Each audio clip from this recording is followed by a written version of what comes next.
It feels like we're just constantly swimming in information these days. It's just everywhere. Totally overwhelming, right? Yeah, exactly. And trying to find real clarity, that deep understanding, it feels almost impossible sometimes. And you listening right now, you're probably looking for those shortcuts, maybe, ways to get truly informed without feeling completely buried.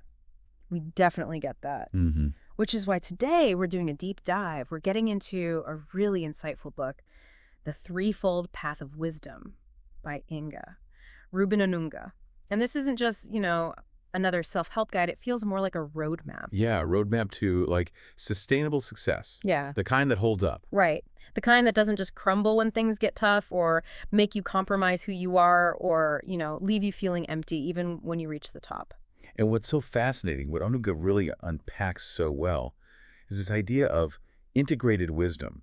It's not just one type of insight he's talking about. It's about aligning three really powerful but distinct kinds of wisdom. You've got divine wisdom, then there's the wisdom that comes with age, with lived experience. A deep perspective. Exactly. Mm-hmm. And then practical street smarts, real-world savvy. And he argues, pretty convincingly, that when you harmonize these three, that's when you build something that truly lasts, something robust. Absolutely.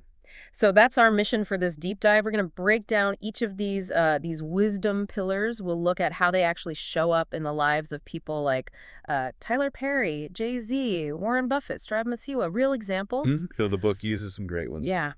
And then the really important part, we'll talk about practical ways you can actually start cultivating all three in your own life for that kind of holistic, lasting success Onunga talks about. Sounds good.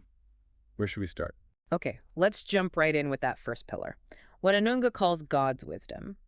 He describes it as like invisible but incredibly impactful. It's not something you learn in school, not something you just get by getting older. So what is this exactly? What's maybe the most counterintuitive part of it? That's a really good question because, yeah, for a lot of people, wisdom means, old books or just lots of experience. Right. But Onunga's point here is key. This specific wisdom comes from above. It's rooted in something deeper, eternal truths, maybe. And it's revealed when we humble ourselves enough to seek something beyond just our own understanding. So not just intellect. No, not just intellect. It's more like divine insight, a kind of understanding you can't just buy or figure out on your own. Proverbs 2.6 puts it nicely. For the Lord gives wisdom. From his mouth come knowledge and understanding. Onunga stresses this isn't just memorizing stuff. Okay. It's about tapping into a source, a deeper truth, something that's available when we humbly look for it, whatever that looks like for each person. And it shows up in really practical ways, surprisingly. Yeah. Like direction before action, that idea of pausing first, asking yourself, hang on, is this even the right mountain to be climbing? Because, success going the wrong way is it's still failure, isn't it? That's a powerful thought, yeah. And it pushes for integrity over income, Yeah. guarding your character more than, say, your comfort zone, even if it means losing a big contract because you refuse to do something shady. Wow. It brings peace over pressure. Yeah. That sense of clarity that comes from divine counsel instead of just more confusion. And maybe the biggest one, it prioritizes purpose before platform, Yeah. reminding us that who you're becoming in the process, that's actually more important than what you achieve on the outside. Those are some really sharp distinctions. And the book, like you said, uses great examples. Tyler Perry, his story is incredible. From hardship, homelessness even, to building this huge studio on a former Confederate base, no less. What's the core insight Onunga pulls from that about this divine wisdom? Well, what Onunga highlights isn't just the faith element, though that's there. It's about a fundamental shift in perspective Perry had. He leaned on faith, prayer, divine guidance. His early plays bombed. Right? Yeah, they did. But Onunga points out, insightfully, God's wisdom doesn't rush, it builds. It's a lesson that real power isn't always about what resources you have right now, but about who or what you're consistently listening to. This wisdom bypasses the usual credentials. Look at Moses. Onunga mentions him, just a stick in his hand, right? But used to part seas. It's about obedience, not qualifications. And then there's Tabitha Karanja from Karosha Breweries in Kenya, disrupting a totally male-dominated industry. Onunga talks about her spiritual courage powered by a higher source. She stuck to a vision that was bigger than just next quarter's profits, facing down huge resistance. It's a powerful reminder, isn't it, that sometimes the biggest breakthroughs take time. They aren't always the fastest ones. When Onunga says things like ask before acting or wait without wasting, it almost sounds like a high-level strategy for, well, patience. Exactly. It really is strategic patience.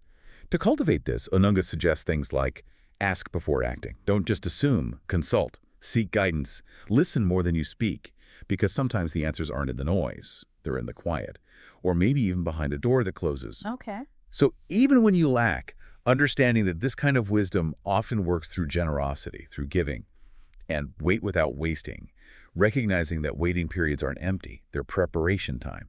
It all comes back to that humility and openness James 1.5 talks about. If any of you lacks wisdom, let him ask of God. It's really an invitation to a different way of knowing. That feels like a really solid anchor, grounding everything in purpose. So, okay, we have that divine foundation. Let's pivot now to the second pillar, the one that, as Anunga puts it often, walks with a limp, smiles with knowing eyes, and speaks less but says more. Ah, wisdom with age. Yeah. In this world obsessed with speed, youth, instant results, we tend to overlook this deep well of wisdom that really only time can give us, right? We absolutely do. And this wisdom that comes with age, it's not just about counting birthdays. It's about, as Anunga says, collecting perspective. Collecting perspective. I Yeah. like that. It's that ability you gain over time to connect the dots, across years, even decades, to see the real patterns, not just the surface noise. And maybe most importantly, knowing when it's worth fighting for something and when strategically it's better to just fold, let it go. It teaches you that every gain has a price, every shortcut eventually casts a shadow, and every choice echoes forward. And this wisdom brings some hard-earned truths with it, like not everything is worth fighting for. Ego, as Anunga puts it, is expensive. So true. It teaches that the loudest voice is not always the wisest. Makes you listen more closely to those who speak from experience, maybe from scars, not just from the spotlight. Yeah. That failure is not the opposite of success, but its tutor. Mistakes happen, that's okay, but repeating them without learning, that's where age wisdom steps in. And finally, the big one. Time reveals character. Just wait. The truth usually surfaces eventually, like sediment settling. You only really get those truths through living them, I think. The book mentions Warren Buffett. Started young, yeah, but his real global influence, that came decades later. How does Anunga frame Buffett's famous discipline using this age wisdom lens? Anunga's take is that Buffett didn't just get older. He allowed wisdom to actually mature his instincts. He wasn't just accumulating wealth, he was accumulating perspective. Right. The fact that he still reads for hours every day, even in his 90s. Anunga sees that not just as information gathering, but as constantly honing that aged wisdom. That discipline, buying when others panic, selling when others get greedy, that's pure distilled wisdom born of time. It's seeing beyond the immediate buzz. The long view. Exactly. And then there's that lovely example of the elderly village woman, maybe in an African context, no formal degrees, but she ran a business, raised a family, settled disputes. Onunga says she might not know PowerPoint, but she knows power, and she speaks life.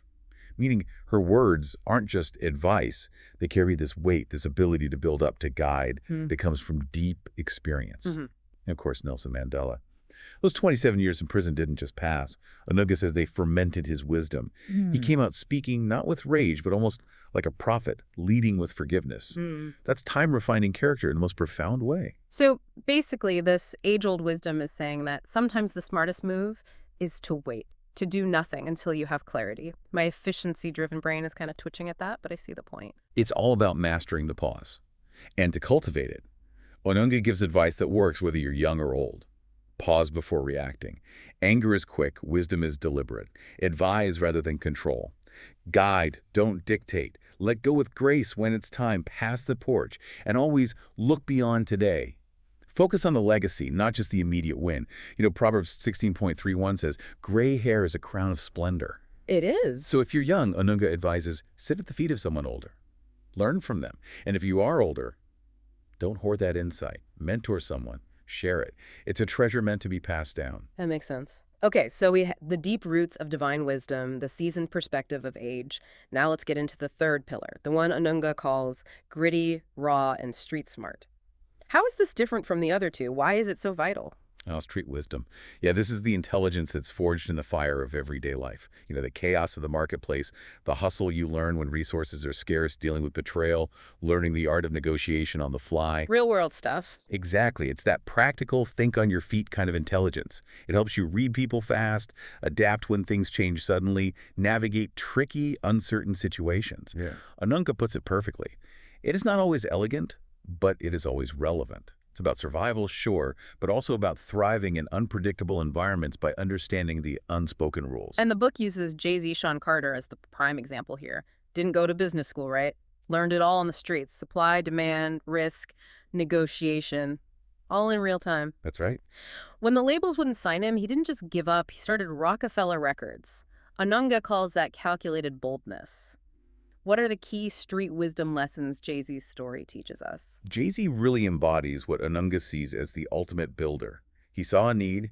He understood the power of owning your work.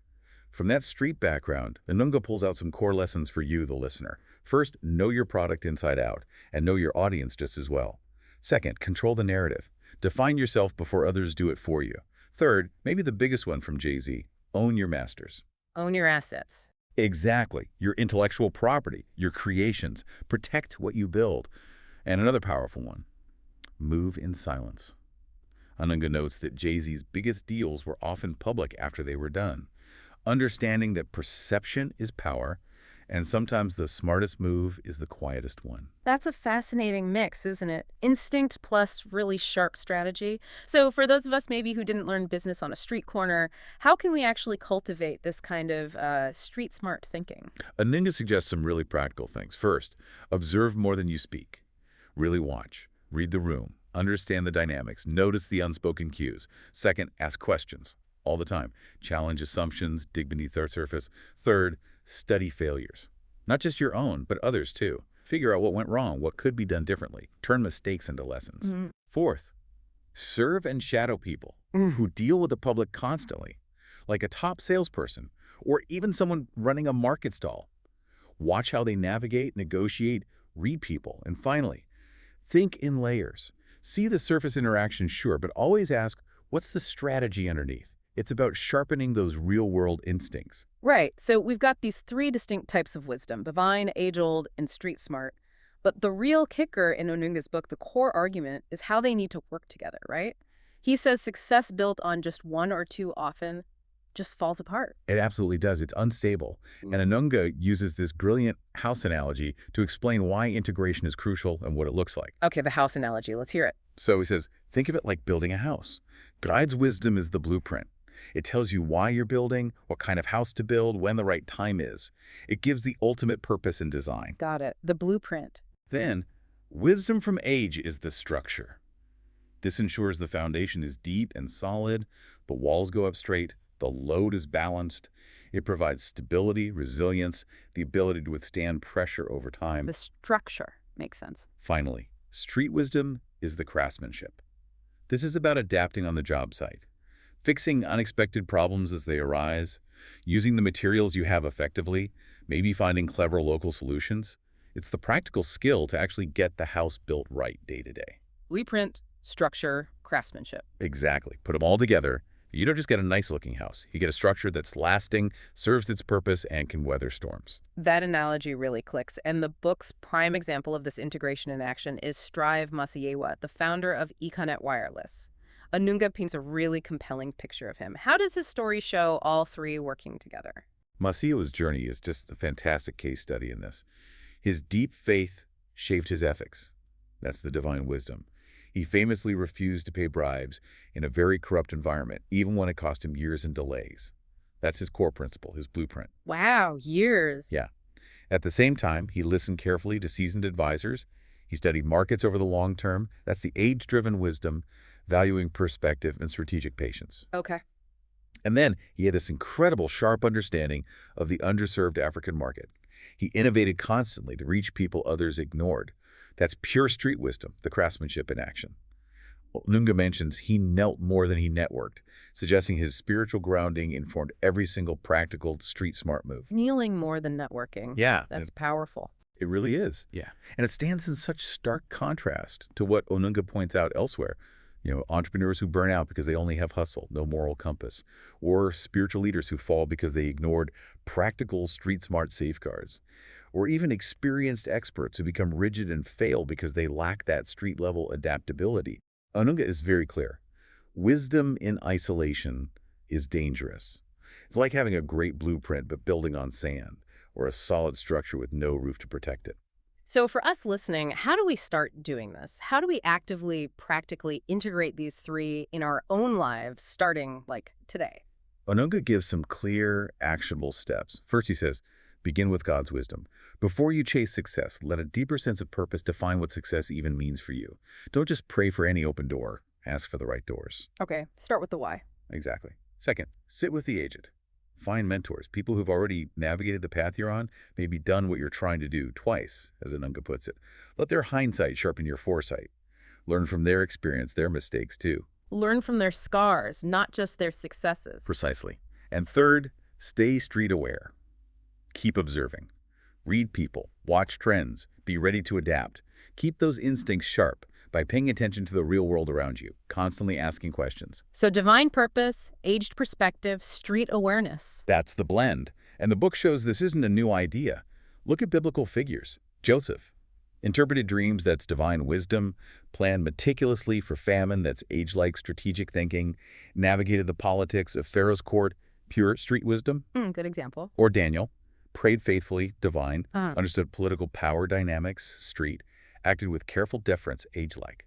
Even Jesus, Onunga points out Luke 2.52, grew in wisdom and stature and favor with God and man. That suggests a wholeness, a blend of the divine, the relational, the practical. This really brings up a tough question for you, the listener, doesn't it? Where's your balance? Are you maybe deeply spiritual, but kind of naive about how the world actually works? Or really street smart, hustling hard, but maybe disconnected from deeper values or long-term perspective? Yeah. Yeah. Or maybe you have lots of experience, but you've become rigid, resistant to new ideas or different ways of doing things. Integrating these really does take humility, doesn't it? A willingness to admit we don't have all the answers in just one area. It's about choosing that courageous integration over comfortable isolation. Well said. So, okay, we've got all this fantastic insight. How do we make it real? How do we intentionally cultivate these three dimensions day to day? And what does a life actually driven by this integrated wisdom look like for you listening right now? Well, Onunga offers clear cultivation strategies for each. For God's wisdom, make time for quiet reflection, non-negotiable. Study foundational texts or scripture deeply. Pray or meditate before you make big plans. Seek out and submit to wise counsel from people you trust spiritually. And crucially, act on the guidance you receive. For wisdom with age. Intentionally reflect on your experiences, what worked, what didn't, why. Seek out mentors, elders with integrity. Maybe keep a journal. Don't fight aging. Respect the perspective it brings, and stay teachable, always. And for street wisdom, observe more than you talk. Ask probing questions. Study failures, yours and others. Get close to the action serve or shadow people who deal with real-world situations daily. And practice thinking in layers, always looking for the strategy behind the surface. So what does it look like when someone actually lives this way? What's the outcome for you? It looks like balance, profound balance.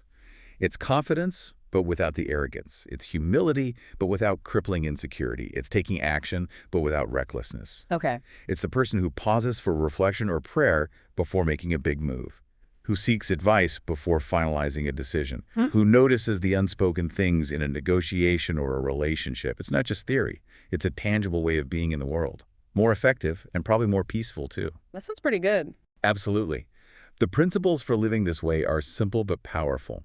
Stay anchored to your source of divine wisdom. Never stop learning and adapting. Be careful about who you let into your inner circle. Master the art of the pause. And always live with the long view, think legacy, not just immediate popularity or profit. Onunga really believes this integrated wisdom will save you from costly, sometimes fatal mistakes. It'll multiply your impact, make people trust you more deeply, and build something that outlasts fame, money, or fear. It's about a life with real resonance. So, recapping. We've explored these three incredibly rich wells of wisdom: the divine anchor, the perspective of age, and the sharpness of street smarts. And Onunga's core message is powerful. Together, they don't just build successful careers or No, they businessmen. build character. They build true worth. They root you in something solid, something timeless. Yeah. The book makes a strong point. Plenty of people rise quickly without this integrated wisdom, but they rarely last. Yeah. They often crash because their ambition outruns their character, their success outpaces their soul. But the truly wise, Onunga suggests they grow more slowly, maybe like an oak tree. Deep roots. They might bend when the storms hit, but they don't break. And they leave behind more than just, a flashy resume or a big bank account. They leave legacies. The book really does feel like an invitation, doesn't it, for you, the listener, to hold it up like a mirror, to ask yourself honestly, am I building with that kind of legacy in mind, or am I just chasing the next win, the next quick hit? The path you choose, it really does determine the destination. And wisdom, this integrated wisdom, it helps you make fewer decisions, perhaps, but better ones, more fruitful ones. It cuts through the confusion, gives you clarity. It helps you spot deception, tames your own pride, and keeps you aligned with your deeper purpose. It guides you toward the right people, the right opportunities, the right timing, instead of just grabbing at every shortcut or acting on every emotional impulse. It's about discernment, really, the ability to choose well. Because in the end, it's not just what you built that will matter, it's how wisely you built it. And that, we think, is truly worth pursuing.